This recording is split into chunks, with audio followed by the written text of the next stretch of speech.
Should we get started? Because I would really like to drag you into politics, talk about Right. the gun debate, and whether a civil war is likely to happen in America and how Ew. fun that would be. So we have all sorts of fun things to cover. Yay. Wait. I will start recording and then can we do like proper intro? Oh, what? That was. It wasn't my best work, so it's fine. All right, I can do better. All right.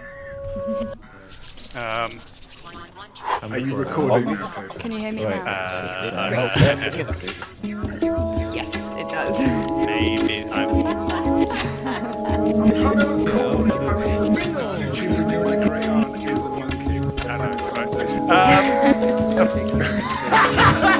bit more about technology, philosophy, and Oh my god, the technology. Is it a huge problem if none of us are recording this audio? That's a compliment. It would just be a nice chat. I've always said the reason people do podcasts is people just can't call each other and be like, hey, how's it going? You have to invent a podcast as an excuse.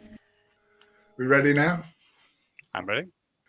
Brilliant. Hello, everyone. Welcome to Beyond Binary Thinking, where we value ideas enough to challenge and hopefully change them sometimes. It was absolutely lovely to hear from Cooper Harwood, who has been listening to the episodes with his wife, and they discuss things together. So I wish you good luck with your future studies.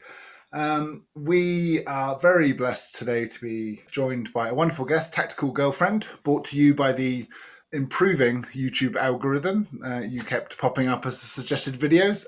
I was curious, so welcome very much. Please tell us a little bit about yourself and what you do.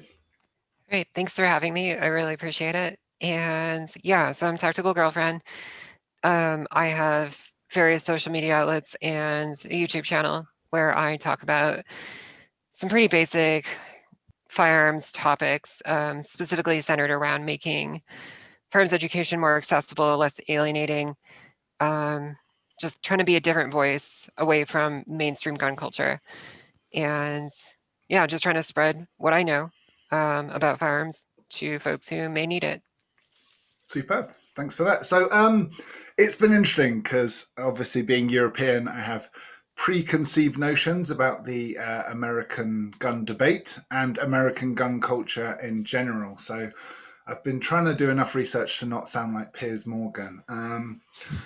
But yeah, as you just alluded to, like, let's start with what is the stereotypical gun activist and how do you differ from them?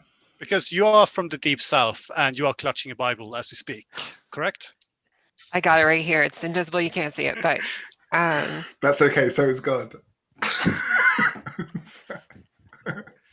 So yeah, I mean, as far as like how I differ from your average gun owner, like I'm queer. I'm not, God-fearing, although like totally cool if you are, just not my jam. And I'm not white, and I am not a right-wing I'm not coming from like a right-wing persuasion at all.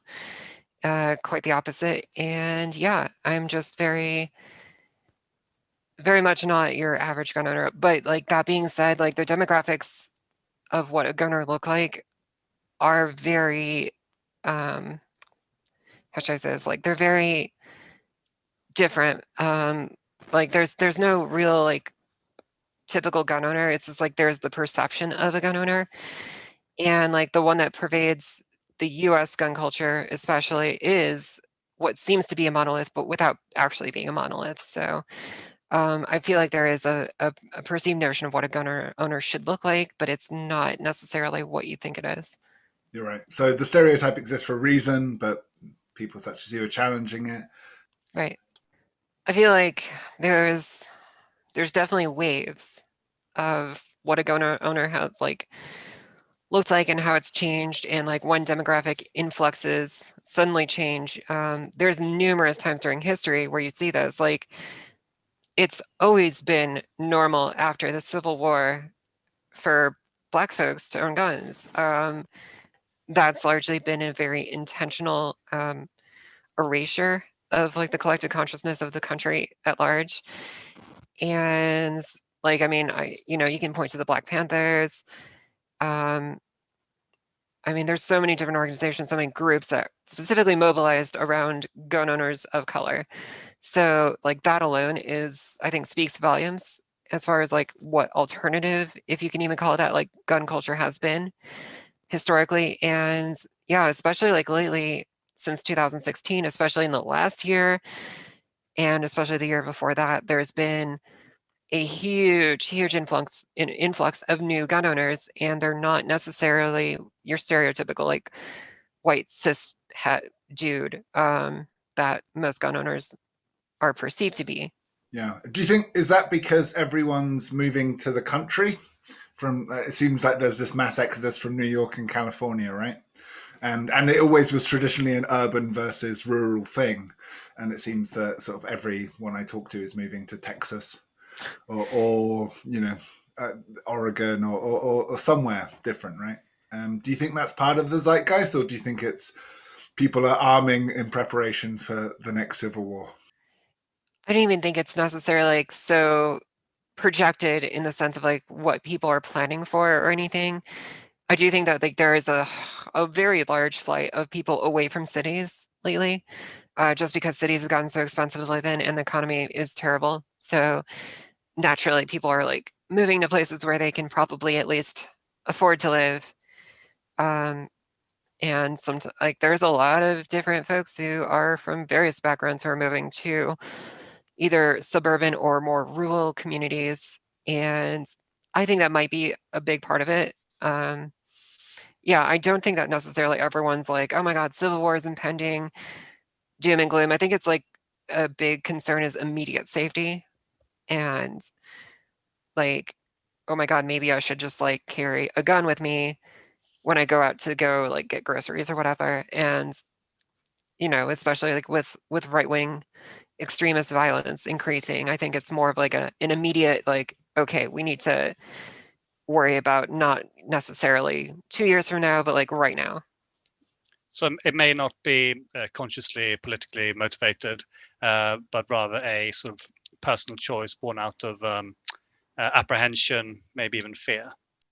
I think it's both, honestly.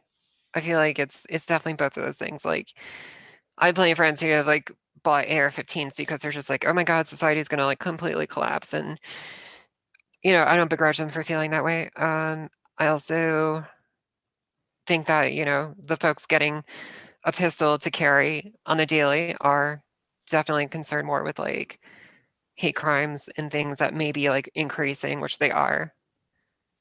Because as this pandemic showed us, in times of crisis, I mean, yeah, you should really be going out there and buying toilet paper rather than guns. But I suppose the rationale is that with the guns, you can get the toilet paper. So, yeah. I mean, with us, like with this pandemic, like everyone bought toilet paper for no good reason. So you can Like, build toilet paper forts to yes, you hide could build in a with your fort, you could guns. fortify. Exactly. I never understood what the toilet paper thing was about. It's like somehow somebody thought that was like an issue, and then everyone else was like, oh my God, it is an issue. And then everyone just bought like Well, I'm tons. going to try and use that as a clever segue. So I think it sort of frames a lot of the discussion. And thanks for that brilliant introduction to the whole area. There's a lot to unpack there, which I'm looking forward to.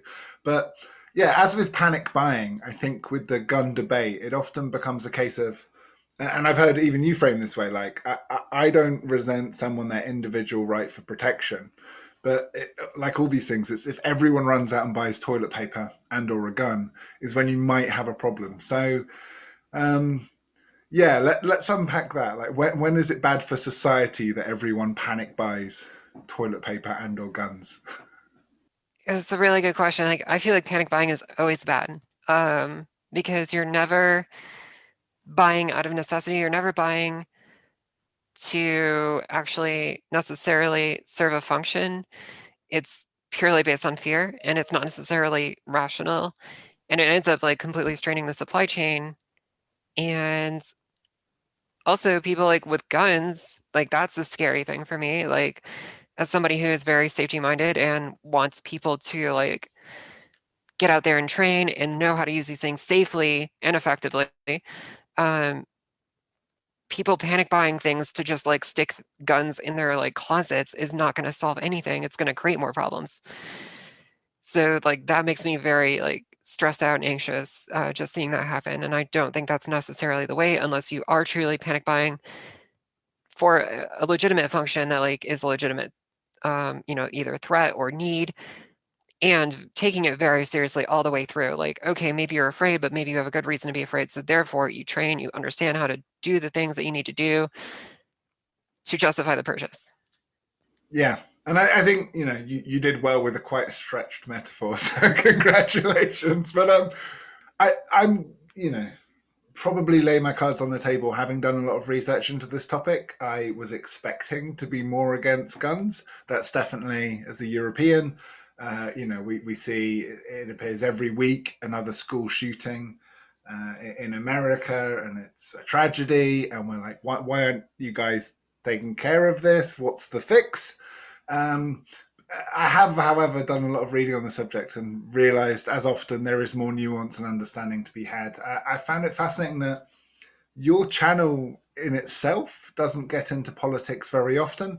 But as you said with your opening, like just being you in this space, which is stereotypically assumed to be full of right-wing Bible bashing gun nuts, is almost a political statement before you even talk about it.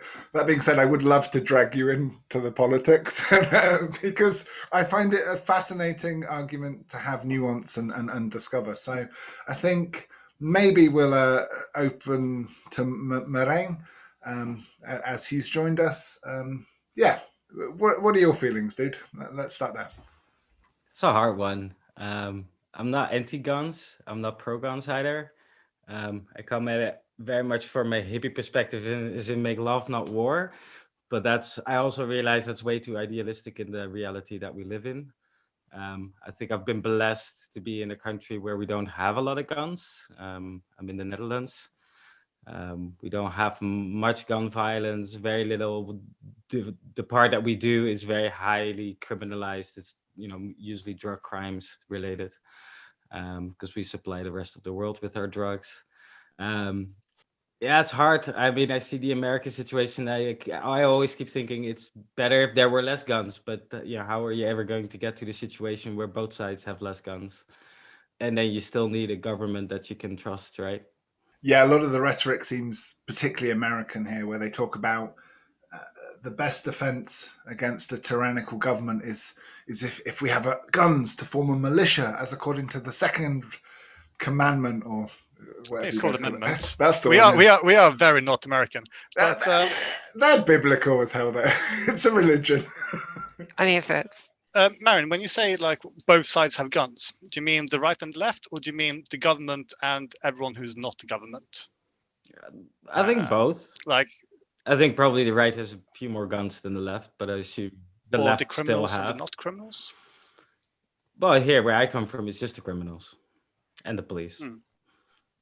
And the faith of society that the police is doing a good enough job to keep the violence to the utmost minimum.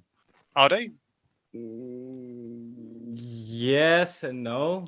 We've had some recent trouble with Moroccan crime lords that are making big bank on ecstasy sales, and they have been executing people slightly outside of their criminal circuit. They've been executing lawyers that are involved in these trials. So victimless crimes. Basically, yeah. But this was big, right? This was for us even big. Okay, a lawyer died, like front page news for a whole week.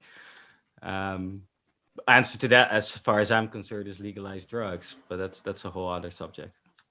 No, I think that's the perfect subject. So look, we're going very, very broad and touching a little bit on 1,000 tangents. So I think we should maybe zoom in on the drugs thing, because I found that really interesting.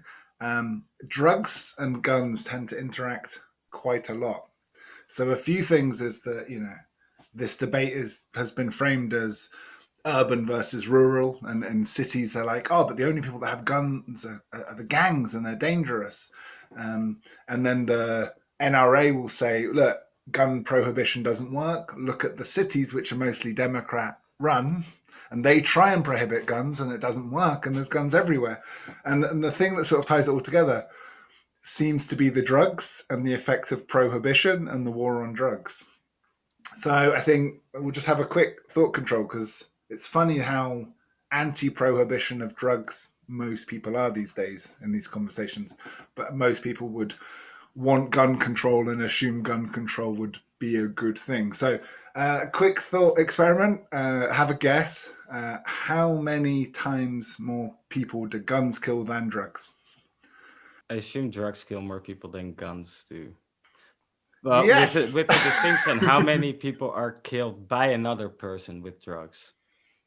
Okay, so two things. One is drugs win 2-1. And this is in America. So well done, drugs. Congratulations. The other interesting statistic is that a lot of the gun deaths you get are drug selling gangs, like attacking one another. So there's a real fierce overlap of these two issues, and it's quite hard to disentangle them, actually. Right. Are you saying that if you decriminalize drugs, you would take power away from drug dealers and thus like solve some of society's problems? In the short version, That is yeah. crazy. I mean, name one country where that might even have worked. Netherlands. Oh yeah, I mean, apart from Netherlands, but no one lives in Netherlands. Do you even know anyone there? A few. We try to keep it small. Here in Sweden, we are very anti-drugs, but we're also kind of anti-guns. You need a license, obviously, if you want. You need a license for hunting. You need a license if you want to be collecting guns. You need a license if you want to go shooting people for some odd reason, or like a police badge, I think it's called. But we're also very, very anti-drugs, and generally it has been working out until there's been a sort of rise of criminality now in the last 5 years. And the thing we hear about is grenade attacks. So it's not even guns; it's hand grenades. That's the big problem, apparently. People are getting shot, but it's criminals mainly. It's criminals shooting criminals. So, I mean, so the solution is to make hand grenades legal? this is the thing, though. Tacticool, how do you feel about gun control? Do we need to restrict some of the weapons? Should we just have a free-for-all for everyone? So, Grenades for the children? yeah, I mean, I'm very anti-gun control personally, but I'm also very anti-war on drugs. I'm very much for legalizing, or I should say, decriminalizing all drugs. I feel like, for me, my approach is like, we need to stop attacking the symptoms of a problem and like get to the root of it. And if the root is violence, like outlawing certain tools may like make it harder to commit violence, but it's not going to actually stop the violence. Like if somebody is determined to kill somebody, they can do it with a rock if they want to. Like there's nothing you can control. Also, like in the US, like as far as like gun control goes, like 2/3 of all gun deaths in the US are suicides. So like that's a suicide problem. That's not a gun problem, because people can kill themselves in like an infinite number of ways.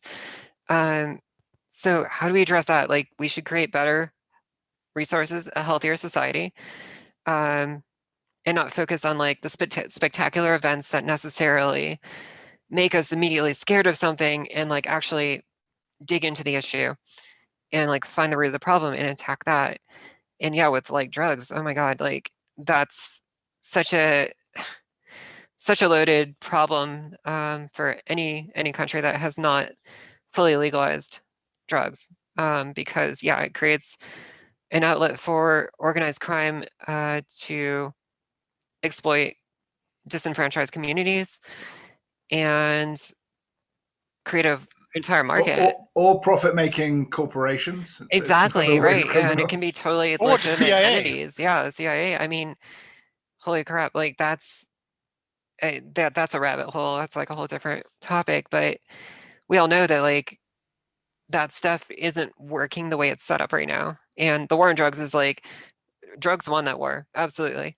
And they tried their hardest to like apparently fight drugs, but like it ended up just being an excuse for cops to like lock up people of color. Yeah, and likewise, the war on guns seems to have been similarly embarrassing in its awkward lurching and its failure to get anything tangible done. Right? Is there a war on guns? Well, according to guns rights activists, they're always coming for your guns, right? All right. Okay. So you should buy more guns now before Obama takes them. Yeah. I mean, that's an interesting thing, is that, if you ask people now who made stricter gun legislation, Obama or Trump, in a lot of circles they will assume that Obama was much stricter on guns, but actually Trump did a lot more. Absolutely. Am Yeah, Trump absolutely was like one of the worst presidents for like gun control. Like maybe Clinton like certainly outdid him, but I mean, yeah, Trump was horrible for gun rights. And the gun lobby still like went with him because it goes to show like that they're just like completely full of shit, and that they don't actually stand for anything, and that they actually just want their candidate to have power.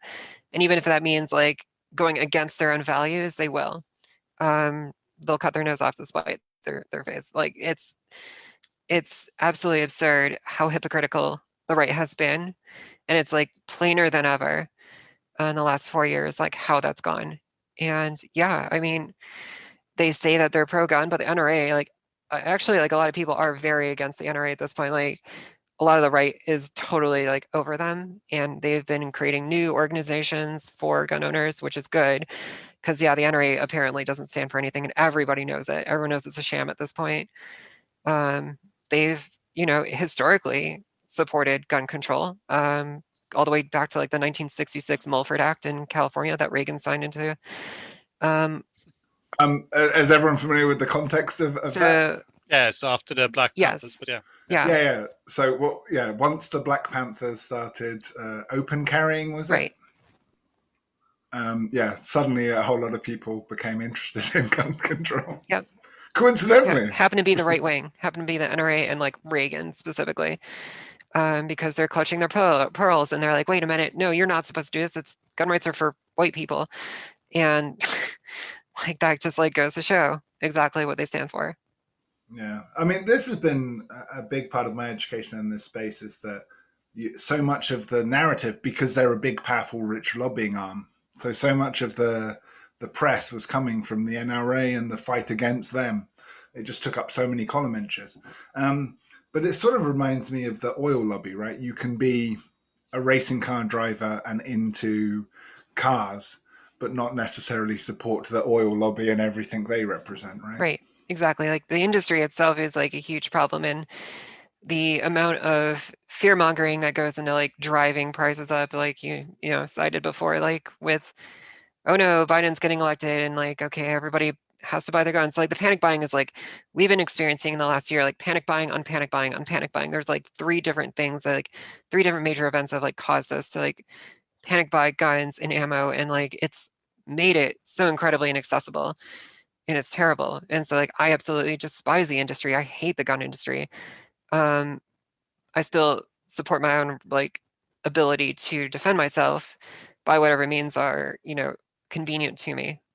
So like the essence isn't the gun here. It's like the issue here is everything around the gun, unfortunately, which, I really hope to see change. I hope to see things get more equitable and fair and like not completely corrupt. That sounds very idealistic. Oh, it's completely unrealistic. I never expect that to ever happen. But I'm laying my desires out on the table I mean, here. Like, I suppose I would love to see the hypothetically, day. you could try to sort of take money out of politics, defang the various lobby groups, including the NRA, drive for push for education, maybe organize worker militias, arm the proletariat. I had a feeling communism was going to come. I mean, hypothetically, but in America, I think things will break before they bend there. Oh, I agree. Especially, I think the right will probably become more and more entrenched as socioeconomic circumstances keep on deteriorating, and then we shall see what happens. Probably good things. So, I mean, that's been a big part of my concern, is that I can understand the need for, okay, if that side is armed and they're against us, you look at the Capitol riots and a bunch of angry Proud Boys who were proudly armed. And then the idea that okay, we need to protect ourselves and our side needs protection as well. And then the police can use that as an excuse to say, oh, well, we need to militarize further because now there's a bunch of armed militias rioting in the streets. It just seems, as I was hinting at earlier, like it reminds me of Northern Ireland, where if every side needs to arm and the reason they give it is because the other side's armed, and I know that's not exactly who you are and the issues you're talking about, but it's part of the narrative that I see a lot at the moment, and it does seem deeply concerning. It seems to be escalating. Yeah, the escalation of armaments and what it means to even be armed is definitely alarming to some degree. And like, I think it's also, a response to being alarmed. And it is definitely, a cycle, and it's going to keep going and going and going, I think, for a while, at least until something really, really changes. That being said, like, there's more guns in this country than people. So what do you But what do yeah, you do? the horse has bolted, Right. It's right? like, what do you do? Yeah. And the interesting thing as well, like back to the, the Black Panthers and the NRA thing, right? Like history's repeating, because it seemed, at least the conversation was at a deadlock when the right wing were armed to the teeth, and then once again now the left is arming itself. People are like, might be time to do something again. Do you expect under Biden there's going to be any crackdown on this unrest that's simmering, and if that will also coincide with stricter gun control? So we already have stricter gun control like in the pipeline right now. There's actually a bill in the House right now that's basically requiring you to register your firearms. And there's all sorts of stuff going on. It's already like happening. Whether that actually gains enough traction and get through legislature is whole nother story. We'll see what happens here. But that's already in motion. So it is truly like this administration may be a huge threat to gun rights. And yeah. Well, if only because they have all three houses, exactly. Right? So it's the Exactly. first time in a long time where an administration might be able to do anything, Right. and this debate's been raging for Yeah, decades. and like the previous administration, like I said, was terrible for gun rights. And they set themselves up for failure, and it's a huge mess. And it does seem to be getting worse though with this administration. I don't doubt it's going to be harder. I'm trying to remember. Oh my God, I'm like blanking now. What was the original question here? If well, you answered it. If with the Biden administration, there's going to be a crackdown, well, I suppose on both gun control and just generally punitive action taken against the sort of street movements that we're seeing. So as far as like the punitive stuff goes, like we know how this is going to go. Like we all know how this is going to go. It's always gone this way, where like the thing that's been really, really terrifying to me is the task force that's been created to crack down on domestic extremism. And it's like, yeah, no crisis goes to waste, right? So as soon as the Capitol Hill riots happened, they had a bunch of laws that were just waiting. right. Like we know that like they are like going after some of the very fringe far right, but like those folks at the Capitol were let in by the cops. Like the cops literally let them in for like a self-guided tour of the Capitol building, so they could like take selfies for Instagram on like Nancy Pelosi's like chair. Like, and once you give the police those powers, it's hard to not imagine them being used against Antifa and Black Lives Matter right. protests. Yeah, they're well, completely almost exclusively going to be monopolized against the left. They always are. The law is always used to, like, for every arrest that they make on the right, they're going to do 9 more on the left. And yeah, I feel like for folks who aren't necessarily as far left or not in the know, like a lot of people naively are like, yeah, like let's go after these people, let's call them terrorists. And I'm just like, no, you don't understand. Like this is literally, you're handing the keys over to those who already hold a monopoly of like power and violence in this country, and it's only going to make it worse. So yeah, I think the situation is extremely dire. Like most of these topics, we always end up going down a really cheerful alley. Thanks for that. It's been useful as always to have arguments with people in the Facebook comments. So I've been amazed how, as it always is, the media has portrayed it a certain way, spun it a certain way. And the comments are really useful for that. I was arguing with a couple of boomers who were saying, no, of course, what happened on the Capitol Hill riots was terrible. But look how violent BLM and Antifa has been. And I was just like, citations needed. Could you show those sources? How many people did BLM murder this year? Like, I'd really like to know.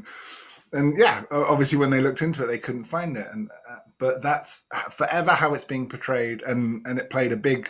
It was being whistled to often in the election, was the threat of the left, the danger of, and this works both ways, right? Like, as much as I said the left are arming for fear of the right, absolutely more guns have been sold in the last 12 months because BLM are coming for you and they've got guns. Like, it's the boogeyman, right? In all fairness, the left is very dangerous. We will take your money and then give it to poor people, and that's just horrible.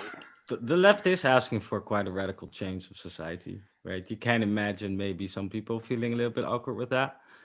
The left knows it's for the better, but good luck explaining that to the rest of the population, especially the ones that Chris used to be. That is in the everyone's strength is their own gain, right? If I'm smarter, more successful than another, then fuck the other. Not fuck the other, just meritocracy Meritocracy, is the best system for everyone, right? Like, but you say that the left is radical, but currently, like, the most radical position in the US appears to be we should have healthcare. Well, that's the US. I mean, that seems to be like the US, main, Right. Yeah.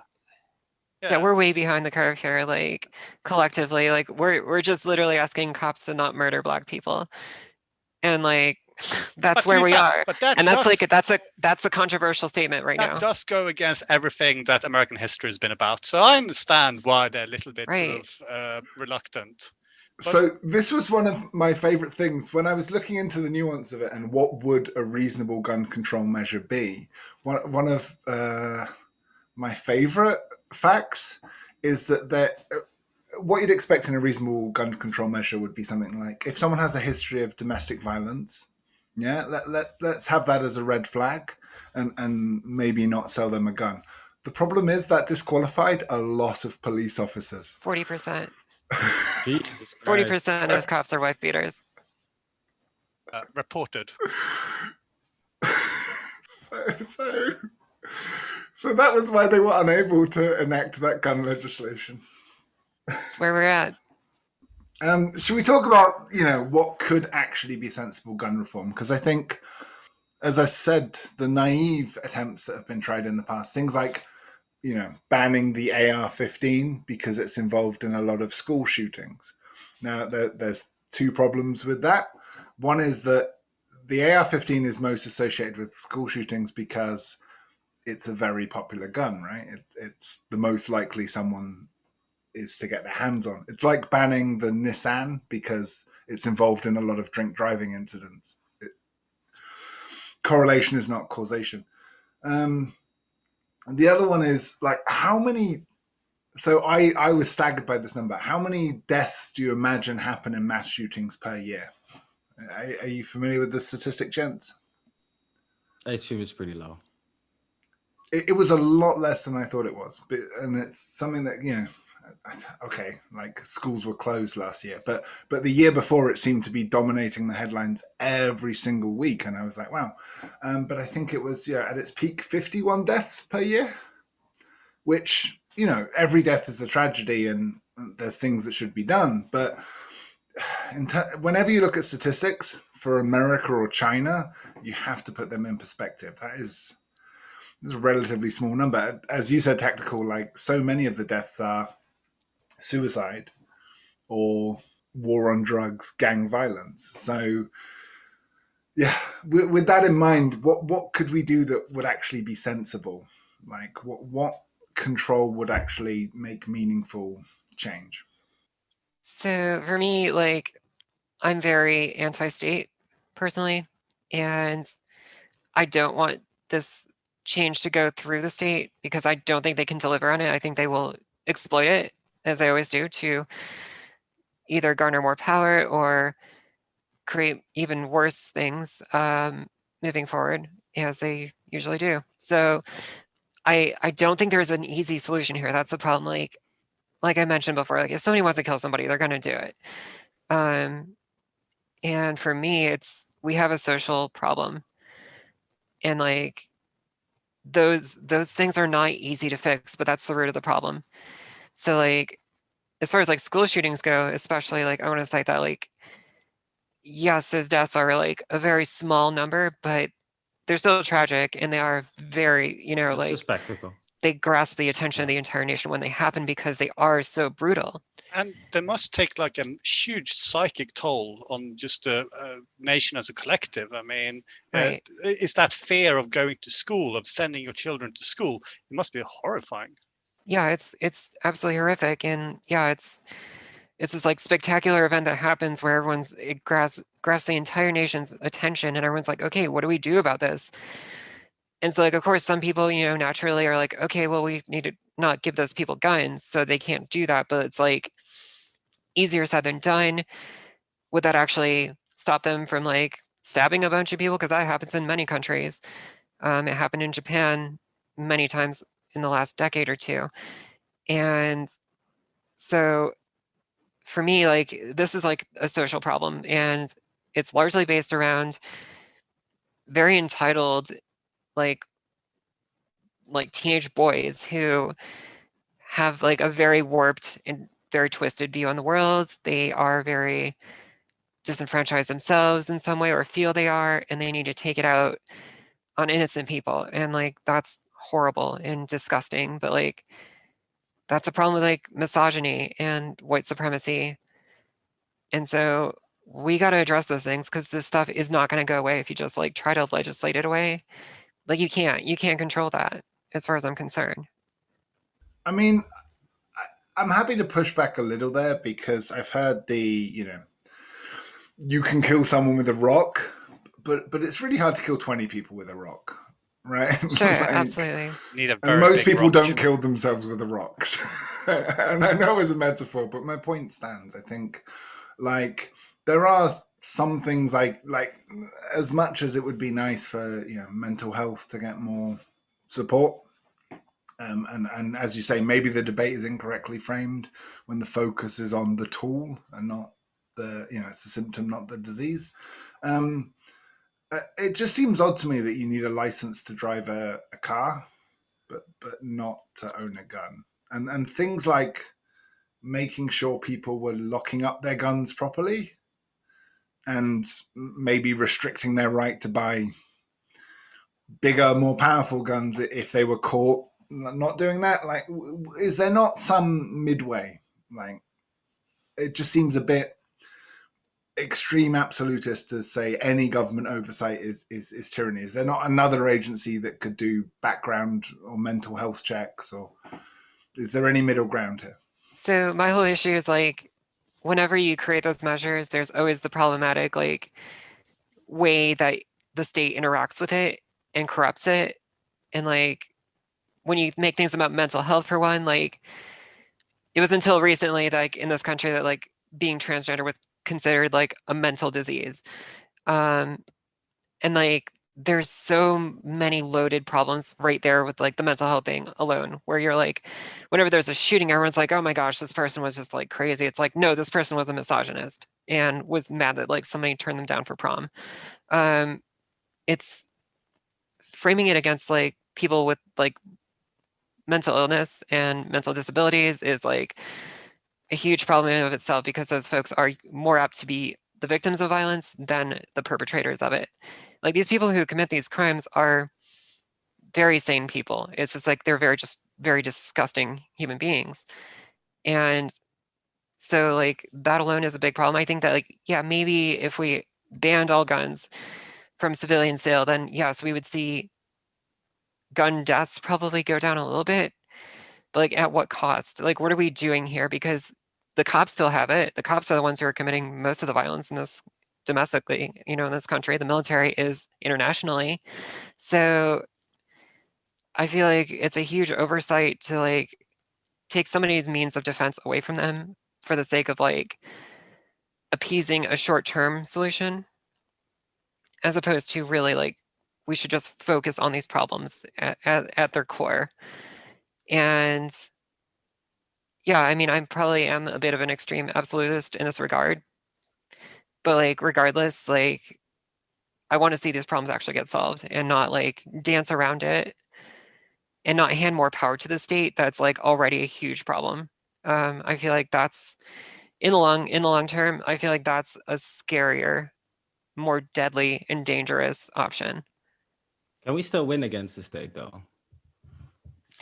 Even if the whole population is armed, do we stand a chance? Especially in America with such high tech militarized state. I don't even know if it's possible to do a French Revolution anymore. Well, I mean, This is it's possible to overthrow the state if you have the military behind you. So if you can get the military to turn against the state, then For yeah, which it's for absolutely which you possible don't to need do. an armed population though. Yeah, I'll hand over to Tactical here because she was about to say sorry. something. But no, that's fine. I'll just quickly say that the best I've heard this framed is it's not about winning; it's about a deterrent, right? Right, like so, it's not like will we win against the people versus the military? Well, no, but will it make them think twice before kicking off? It could do. But yeah. anyway, over to you, Tactical. I'd love to hear your thoughts on it. Yeah, I think like this is like you're playing like 3D chess at this point where you're like like I can't even imagine what this situation would even look like. I don't think any one of us can actually envision what that would look like because that is unprecedented, especially in the US. Um, and yeah, I mean things are absolutely wild right now.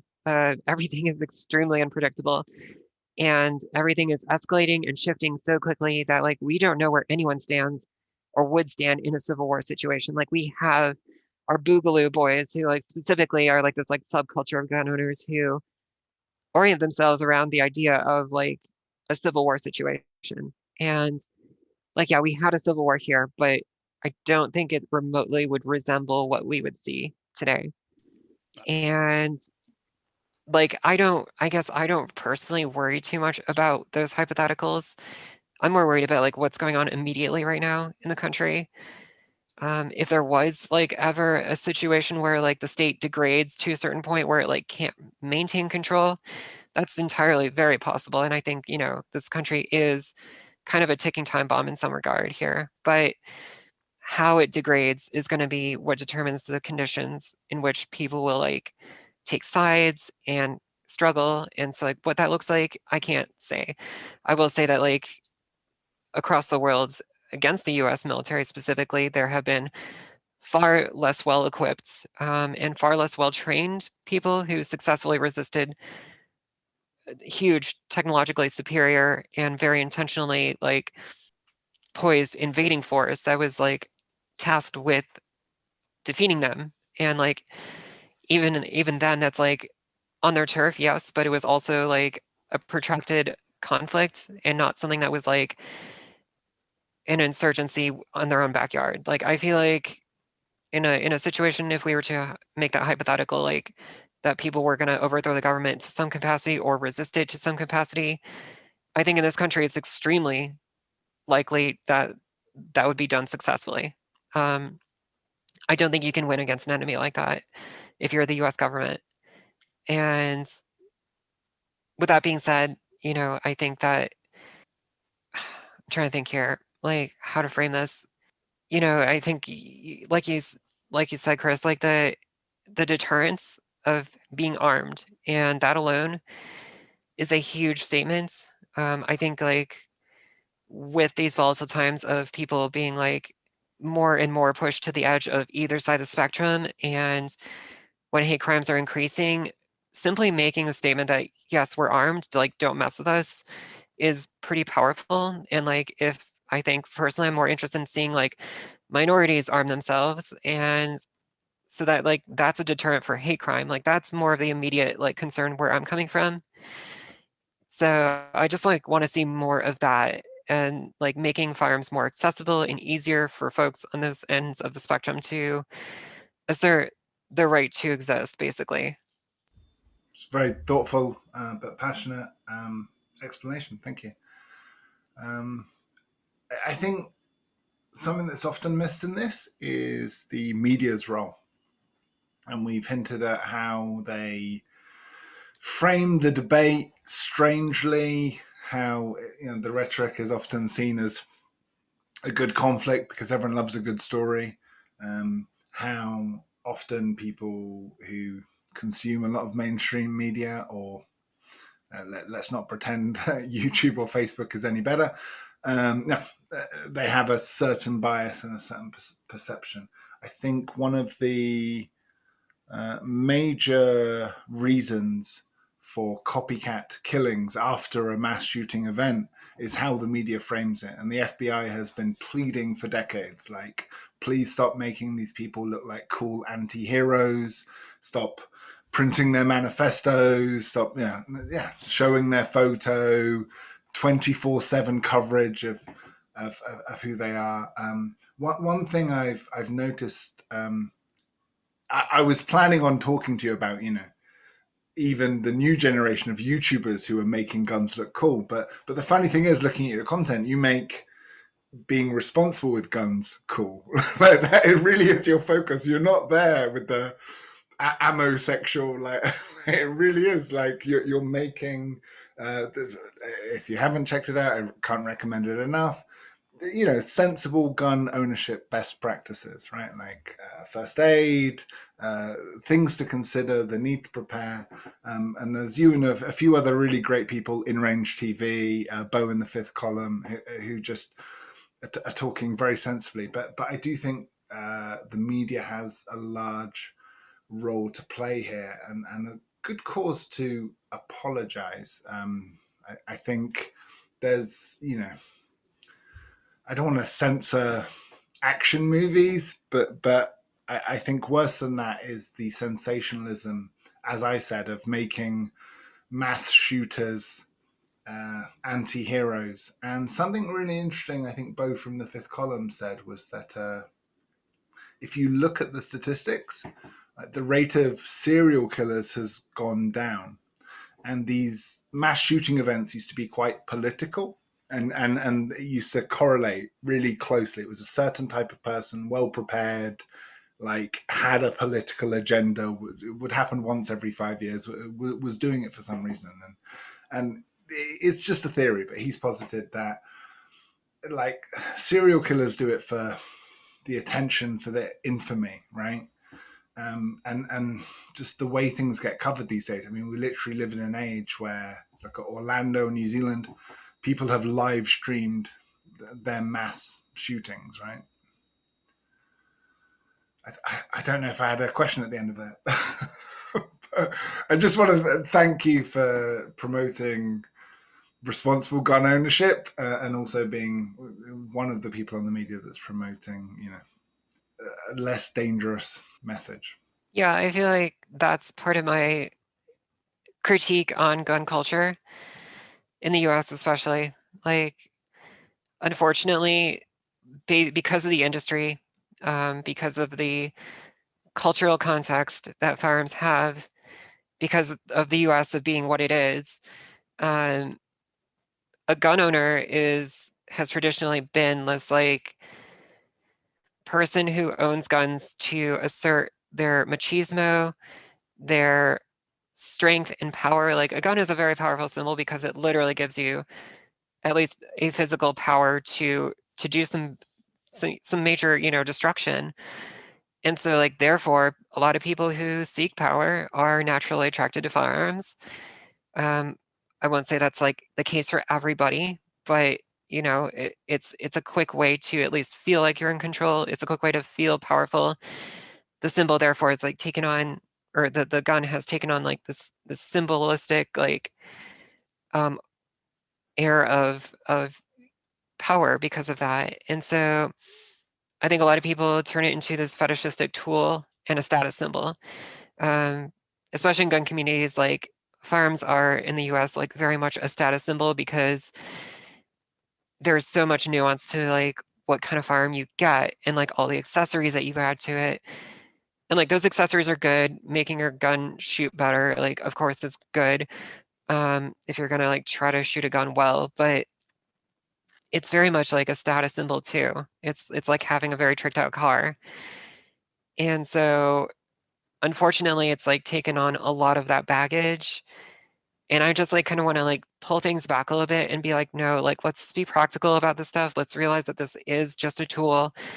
It's literally just a mechanical object of metal and polymer. And like you can ascribe whatever meanings you want to this, and like regardless of what aisle of the political body that you're coming from, it's important to take a step back and just be like, no, this is literally just a tool. So like, what do we do with it? Like these things exist. So I think I would like to see people just be more responsible, cool, and collected about being a firearm owner. Like that's, I think, a huge first step. It's like removing this fetishization of the weapon from the culture and from the zeitgeist. Do you see much sort of cross-platform approval of what you're doing, or are there sort of other gun nuts expressing hostility, admiration? It's a very mixed bag. Like I feel like some of the people who I interact with from the other side of the aisle have been very supportive and have respect for what I'm doing, because what I'm doing is focusing mostly on the facts. Like like as mentioned before, like my channel is not very political. Yeah, you make incredibly I'm hard to going- object to content. Right. I'm just like, no, this is like literally how you're supposed to do things in the best way possible. And like these are best practices if you want to own a firearm. And like the average gun owner is only going to benefit from that regardless of like whatever they think about the world around them. And so regardless, there are some people who are like, oh my God, but like she stands for this and this and this, and she doesn't think Black people should be murdered by the cops in the streets. Like, therefore, I'm gonna, call her out. Like in essence, it's like what happens. Like some people definitely like want to attack me because they don't agree with me as a person, but like I don't really care. I'm just putting information out there. Like you're not no one's making you come to this content and watch it. And even if you did watch it, you probably would have something to gain from that. Yeah, I don't know. I just think it's funny, honestly, when people like try to go on tirades against me, because I'm just like, I'm not doing anything remotely controversial. Very few nuanced discussions are had in the YouTube comments. Let's be serious. Right. But like it goes to show like that my existence and my like presence in the gun community in of itself, I guess, is apparently to some people controversial. And like I don't know, I think that says a lot more about them than it does about me. Like That way, it probably fits better with Europe than America, right? Because here it would be like, okay, yeah, sure, that's the video content we want, right? What is the responsible way to use it if you're going to be using it? But more necessary in the States than it is in Europe for you to spread your content, which is the paradox of it. Yeah, actually, do you? I mean, apart from like us, do you have much of a following in Europe? Do you know? so I feel like there's a lot of people from France who comment on my videos. As far as like the largest European country that I interact with, I feel like the French often interact with me, which is interesting. They're smoking a cigarette while they do it. Type 100. So, okay. Does anyone else have any wonderful, warm, inspiring thoughts to end on? I think we've kind of reached a natural conclusion. I would go on a tirade about how guns literally are power and how the governments monopolize violence. And the Second Amendment is one of the most sensible things that founding fathers actually implemented, because you do need a armed proletariat to resist bourgeoisie.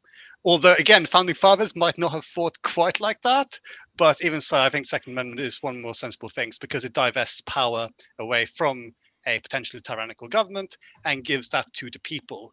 However, that only works if, as measures say, you have faith and trust in the government. And if the state is working on behalf of, let's say, a hypothetical plutocratic oligarchy, then the system is not working.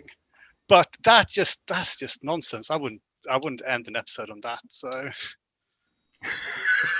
Well, let's not. I mean, Go for it. Please go. I'll just say I would just like to respond that, like, I think, yeah, in a sense, what you're saying, I do definitely agree with, though. Like, that's not what the founding fathers wrote that about at all. And like, I don't really care what the founding fathers wrote. Yeah, Honestly, I there just don't seems to be a care. lot of appeal Like, to what the founding. It's like when someone in hip hop says, "Oh, what would Tupac have said?" You're like, I don't know, dude. right. I'm just Like, like, what? And the also, founding like fathers are not relevant. They're 250 They year old they owned men. wanted slave muskets owners. to keep their slaves in check. That's Right. what it is. Yes. Yeah. And like, regardless of what they wanted, like, I know what I want. And like, that's important. And like, I know that guns exist. Like I said before, there's more guns in this country than there are people. So if I could just like snap my finger and just be like, okay, guns are gone, and like they all just magically disappear, that's great. That's fine. I would be okay with that, honestly. I'm not necessarily married to the idea of like guns inherently ascribing any value. But what I do want to acknowledge is that, like, yes, guns exist. So what do we do with them?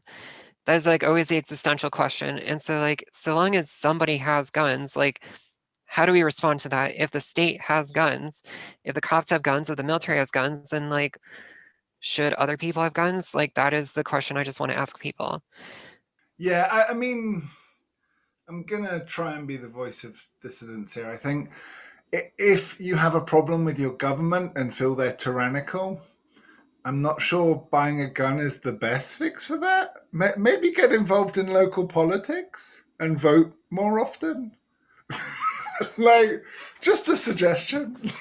Like, I don't think every problem, to the man with a hammer, everything looks like a nail. And if your only solution to a bad government is to buy a gun, then we have a bigger issue. I hope there are, whether or not you buy a gun, I hope there are more Because solutions than. It shouldn't end with buying because a I'm gun. sure that the Absolutely. government wouldn't resort to No, I violence agree. in order to keep power. That is not what governments do. Sure, fine, but okay, that does actually lead on to quite an interesting thing, and I think this conversation is so often, as most are, framed by middle class, well-educated, pearl-clutching liberals who, as Mereng alluded to, just wished everyone would get along idealistically, and I think the real danger there is, like, I see it phrased all the time when people hold Martin Luther King up on a pedestal. I'm not about to do some hot take shitting on Martin Luther King, don't worry. But the point is, he's often like misquoted out of context as, "Oh, the only solution to our problems is to be pacifists," and you're like, no one really listened to the civil rights movement until some of the members started getting armed, right? Like that was a really important part of it. Like, I mean, I think it's a famous founding father quote, like, talk softly and carry a big gun. Like, you kind of need both, right? Like, the gun isn't the answer to everything, but you can't also tell people who need political change, look at that guy who had a nice positive message and didn't rock the boat. Why shouldn't we all be like that? I mean, like Martin Luther King had an arsenal in his own house. He associated with many people who regularly carried guns. He was by no means and by the way, like, like I love when a they strict hold him up as a pacifist. pacifist example of how people should act if they want change. He Right. was It's because it's like assassinated, by the way, whitewashing as well. Like, let us not forget. with a gun. Right. Like, he was, yeah, people want to whitewash history and exploit people who are in the historical zeitgeist as significant heroes as people on their side, and they try to twist everything and distill the individual down to like their useful parts for like whatever their narrative is. And it's like disgusting that people do that, especially like with somebody like Martin Luther King, especially.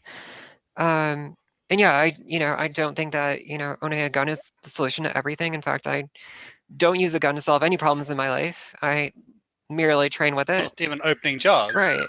I mean, all right. It's just like, for me, a gun is, I think, as mentioned before, it's a good deterrent. And that's a huge part of it, I think, and a huge component that is largely erased when we're talking about these things. Because, yeah, like most of the time we're not like shooting people or shooting our way through like our problems. I've never done that before, and I never want to. I would much rather solve a problem with the pen than the gun. It makes me think of how we've been alluding to the Black Panthers, and obviously the fact that they're all carrying weapons is the main thing people know about them. I was arguing with right-wingers, and they think they're all a bunch of criminals and murderers because that's how they were portrayed by the FBI. However, one of the most revolutionary things that Black Panthers was actually doing were breakfast programs, community outreach, Right. organizing within society. And I think, as you're saying, it's not just the guns. If you want to make a better world around you, if you want to improve society around you, mutual aid, reaching out, providing poor people with breakfast, and then getting shot by the FBI for it. This is the way forward. No? I agree.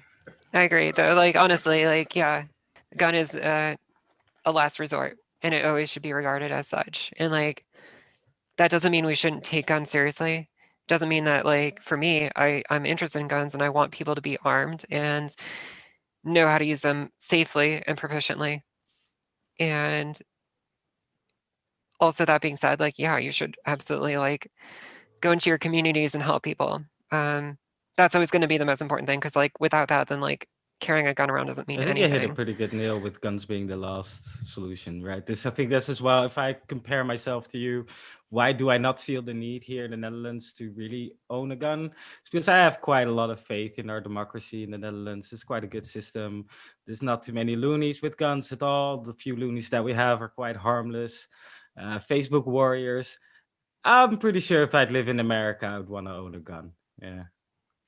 Which is a sad thing as well, because the situation there has just escalated to the point where, yeah, you need the last resort to feel safe. Right. I would also want to own a gun, but You can still, right? But mainly because they're Sport. cool. I mean, I don't care about the politics or Do anything not else. have. You know, Why not both?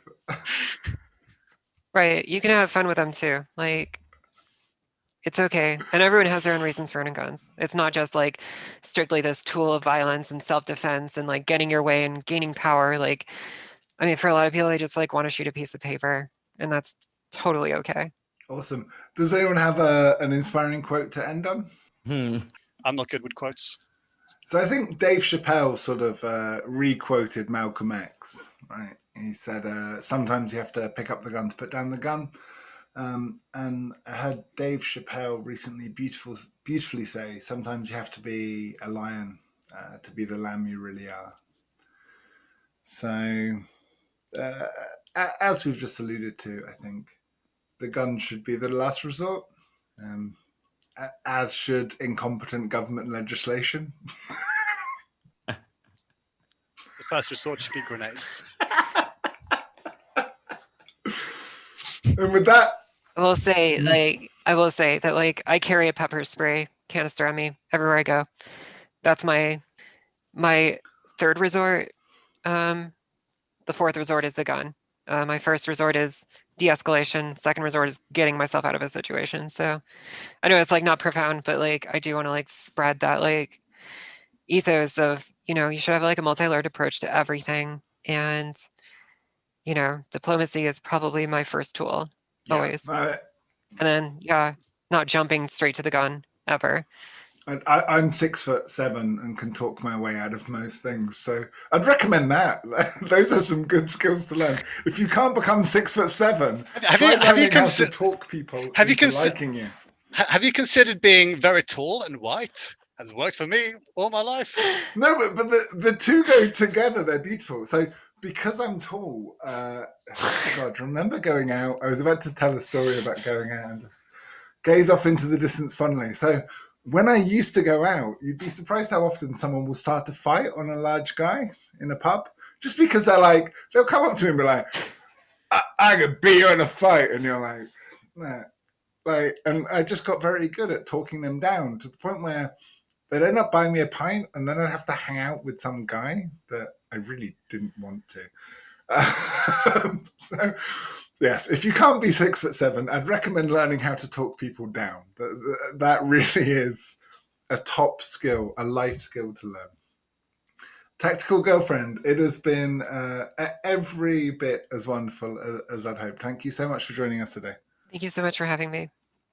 Any links you'd like us to share to your Patreon, to your other content, we'll put in the show notes. Is there anyone else you'd like to promote or give a shout out to at this point?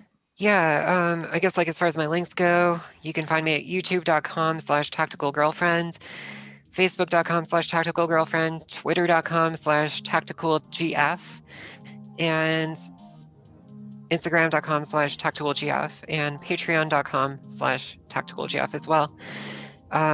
There's a lot of other really good folks doing work that I want to highlight that, sadly don't have nearly as much traction, but I would like to see that change. I would look up Armed Margins and Autonomous Alternative, both doing great lefty firearms content.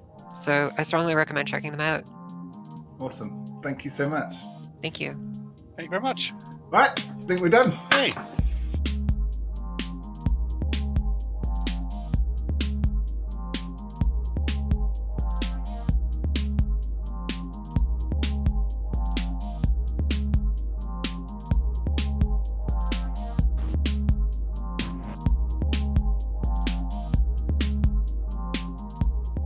The solution to all of this is, of course, dismantle the government, institute a sensible anarchist federation, do away with violence, have people growing their own food on their rooftops, and embrace a sustainable environmental lifestyle, smoking pot, and painting things whilst naked. That is the solution to pretty much everything. Solution to every problem, Tope. Yeah, I know. I've noticed every episode you're like, I have a Have you considered suggestion. dismantling capitalism? And it's just, unfortunately, that's not the timeline we're in. And why not? Oh. Yeah, Yeah. one step at a time.